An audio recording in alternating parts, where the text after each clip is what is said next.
When I first stepped onto a rig as a young petroleum engineer at Mobil Oil in 1986, I had no idea that the whispered conversations in trailer offices would shape my entire worldview.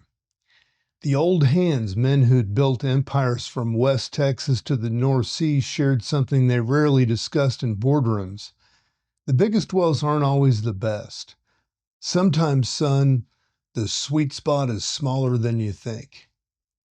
Well, that philosophy, that appropriate scale matters more than sheer size, wasn't just rig floor wisdom. It was a secret mantra held privately by several of my mentors, including executives at major operators who publicly championed gigantism while privately questioning it. These weren't hippies or activists. They were hardened oil veterans who'd seen boom and bust cycles destroy communities, watched mega projects hemorrhage money, and recognized that the industry's obsession with size often undermined its own sustainability. Today, I'm pulling back the curtain on this hidden wisdom because after 30 plus years in upstream operations, corporate planning, and advisory roles across every major basin all over the world, I've seen firsthand that they were right. And in 2025's energy landscape, this perspective isn't just interesting, it's essential. The upstream oil and gas sector is running full throttle this year. We're seeing capital discipline tightening, AI optimizing exploration and saving costs, longer laterals pushing production numbers that would have seemed fantasy just years back. The EIA is projecting U.S. crude hitting unprecedented highs. China's consumption is declining on economic stimulus. Middle Eastern NOCs striking deals from LNG terminals to tech partnerships. By conventional standards, the industry's thriving. But beneath these headline numbers, there's trouble brewing. The Permian Basin, America's kingpin, is hitting geologic walls. More water, more gas, less sweet crude. Production's plateauing, costs are spiking, and the whispers of peak output are getting louder. The Dallas Fed Energy Survey shows uncertainty through the roof, with oil prices swinging between $50 and $70 a barrel. New tariffs are jacking casing and tubing costs by 25%. These aren't just technical challenges, they're symptoms of a deeper problem that economists like E.F. Schumacher identified 50 years ago, our idolatry of gigantism, the reflexive belief that bigger is always better, more efficient, more profitable. One of my mentors at Mobil, a VP who'd never be caught saying this publicly, used to tell me, Mark, the street wants monsters, but monsters eat their creators. He understood what Schumacher articulated. For his different purposes, man needs many different structures, both small ones and large ones. The problem isn't size itself, it's our need to match scale appropriately to the purpose. Now, let me be practical here. I'm not suggesting we abandon large-scale energy production. That would be naive. But what I am proposing is a balanced approach that recognizes when smaller is smarter for companies, communities, and the climate. Consider what's happening in the Permian right now. The mega operators are struggling with water management, infrastructure constraints, and declining well productivity. Meanwhile, some nimble independents focusing on smaller, overlooked assets are delivering better returns with lower capital intensity. They're proving what Schumacher observed: small-scale operators, no matter how numerous, are less likely to be harmful to the natural environment than the larger-scaled ones. This isn't just an environmental idealism, it's sound business strategy. These old-school mentors of mine who quietly mentioned gigantism weren't tree huggers. They were pragmatists who recognized that right-sized operations often meant better capital efficiency, more operational flexibility, and healthier balance sheets. The data backs this up. Look at the performance of mid-sized operators versus super majors over the past decade. The giants have struggled with massive write-downs on mega projects, while more focused players have delivered superior returns on capital employed.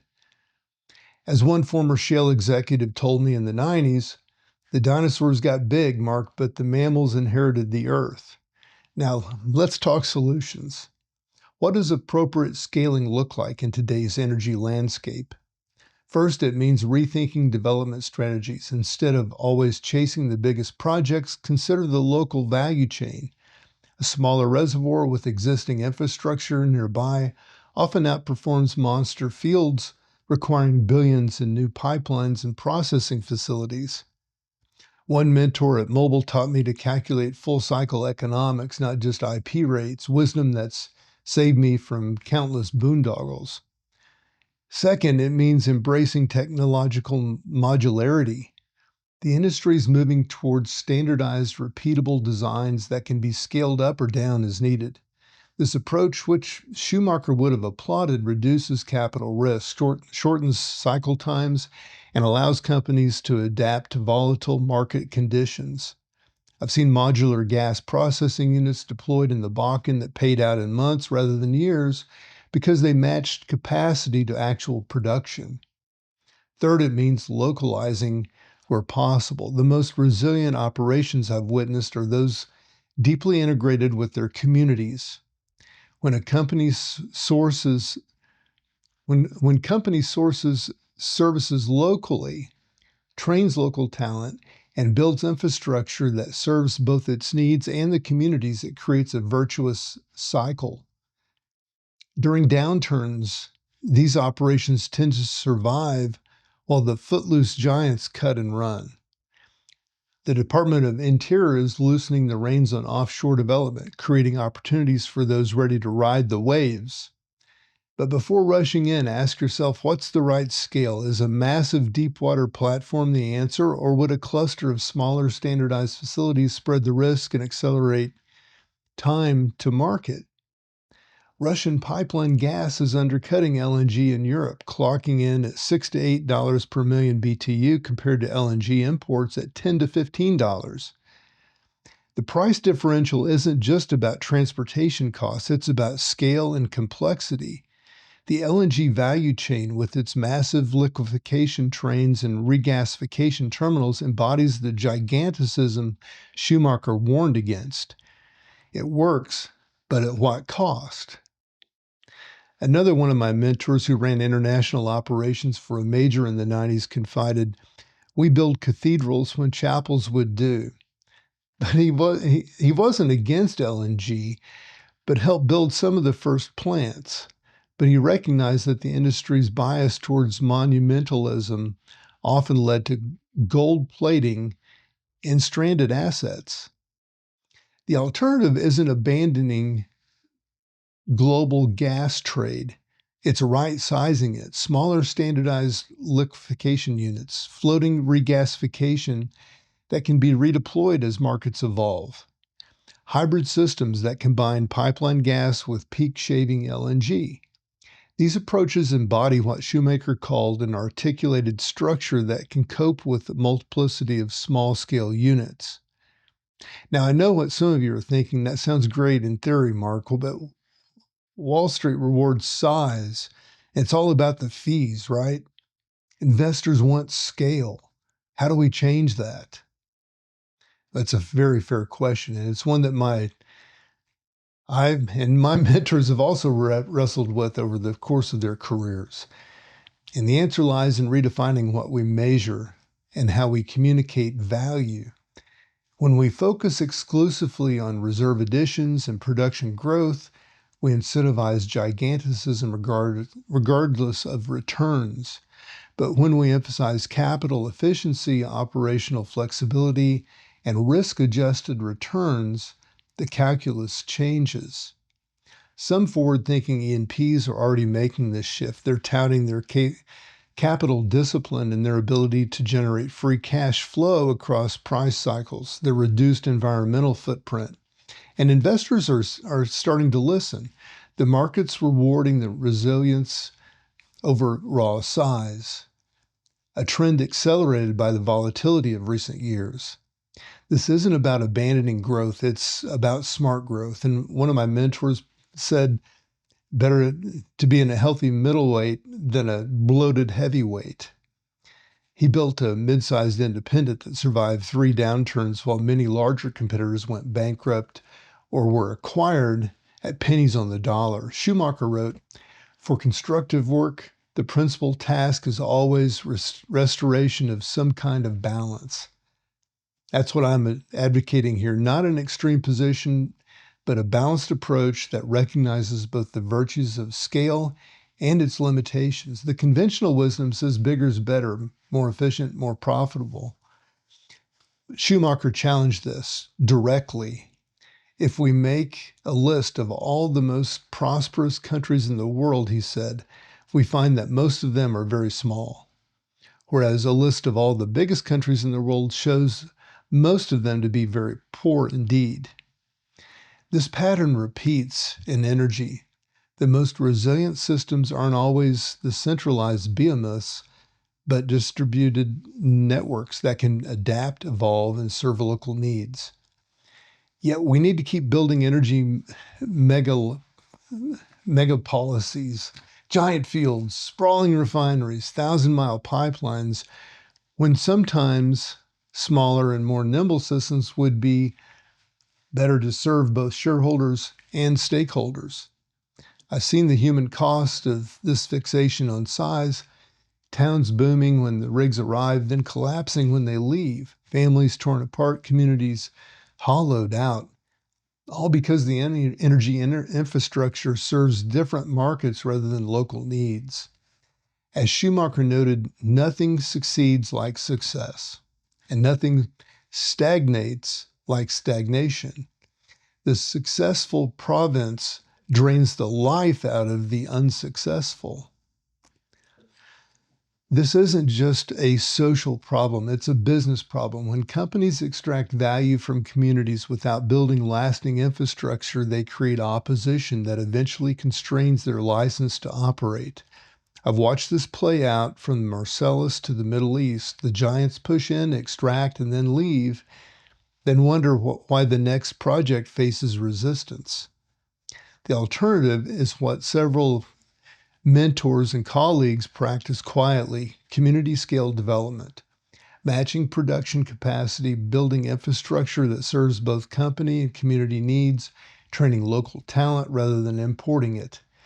These approaches don't just reduce social friction, they often improve project economics by reducing logistical cost and leveraging local knowledge. One VP I worked with in the 90s had a saying, "If the community doesn't want it in 10 years, we've failed." He understood what Schumacher meant when he wrote about regionalism, the need to develop all regions within a country, not just extract from them. Now let's be clear-eyed about the challenges. Appropriate scaling isn't always easy in an industry built around economies of scale. It requires a different metric, different technologies, different mindsets, but it's not impossible. I've seen it throughout my career, and it can work. In the Bakken, I watched smaller operators outmaneuver giants by focusing on overlooked acreage, using innovative completion techniques, and building close relationships with local service providers. In the Gulf of Mexico or America, I've seen companies succeed with smaller platforms tied back to existing infrastructure rather than building standalone mega facilities in international operations. I've also witnessed the power of phased development, starting small, proving the concept, and then scaling appropriately. These approaches embody what Schumacher called production by the masses rather than mass production. They're about creating systems where people matter more than output, where technology serves human scale rather than replacing humans altogether. The upstream sector is in a complex position right now. Geology is clamping down on the Permian, policies are shifting offshore, and global gas markets are in flux. Russian pipelines are undercutting LNG on price, but geopolitics complicates availability. Jobs are holding steady, but uncertainty does loom. I'm skeptical of hype about rigs popping up like daisies. This business is about economics, not cheerleading. Still, there's opportunity for those willing to think differently about scale and strategy. The Permian's plateauing, but it doesn't mean it's finished. It means the era of easy growth is ending. The winners will be those who focus on operational excellence, capital efficiency, and appropriate scale rather than raw production numbers. There'll be companies that can thrive producing 50,000 barrels a day profitably rather than struggling to reach 500,000. Offshore's opening up, but rushing in with massive deep water projects might not be the answer with the price uncertainty that we have out there. The smarter play could be standardized modular developments that can be deployed quickly and scaled as needed. This approach, which several colleagues championed decades ago, reduces capital risk while maintaining optionality. Keep your options open. Gas markets are volatile, but that creates opportunity for nimble players. The LNG giants are building massive export terminals, but there's room for more smaller, more flexible solutions like floating liquefaction units that can be deployed in months rather than years, or the small-scale LNG that serves regional markets overlooked by the majors. These strategies aren't just theoretical, they're proven approaches that align with what Schumacher and my old school mentors understood, that appropriate scale often outperforms gigantism in the long run. After 3 decades in this industry, I've learned that the most successful operators aren't always the biggest. They're the ones who match their scale with their purpose, who build resilient systems rather than fragile empires, who create value for both shareholders and communities. This isn't about abandoning growth. It's about smart growth. It's about recognizing, as Schumacher did, that for every activity, there's a certain appropriate scale. Sometimes that scale is large, serving regional or global needs. Other times it's small, embedded in communities accountable to local voices. The question isn't whether to drill, it's how to drill, at what scale, for whose benefit, with what safeguards for people and the planet. I've seen the oil and gas industry from the inside, its triumphs, its innovations, its power to fuel progress. But I've also seen its shadows, the boom-bust cycles that devastate communities, the stranded assets that destroy shareholder value, the environmental impacts that create lasting liabilities. And I keep coming back to these old hands, what they taught me in these old little trailer offices over a late night chatter while the rigs are running, that the sweet spot is often smaller than conventional wisdom may suggest, that resilience matters more than raw size, and that the best operations are those that create lasting value for all stakeholders. This isn't radical thinking, it's practical wisdom from mostly men, now women, who are building this industry and understand that it's true economics. They're understanding it better than most analysts ever will. It's the kind of thinking that we need to navigate this complex challenge in 2025 and beyond. So here's my challenge to my fellow industry veterans. Be bold enough to question the dogma of gigantism. Invest in right-sized operations that can weather volatility. Use technology to enable flexibility rather than just scale. Build lasting relationships with the community where you operate. And to the next generation of energy leaders, learn from our successes and our mistakes. Don't just chase the biggest projects. Look for the best returns across the full cycle. Remember that resilience often matters more than raw growth. That appropriate scale often outperforms gigantism in the long run. Because the future of energy isn't just about how much we produce, it's about how we produce it, at what scale, and with what impacts on people and the planet. It's about creating systems that serve human needs rather than abstract markets, that build resilience rather than efficiency, or just efficiency. that distribute opportunity rather than concentrated wealth. This isn't idealism, it's practical wisdom from decades of in the trenches of a tough, complex industry. It's the kind of thinking that can help us navigate the challenges ahead with both prosperity and purpose. I'm Mark Roach, Future Wise Energy, signing off.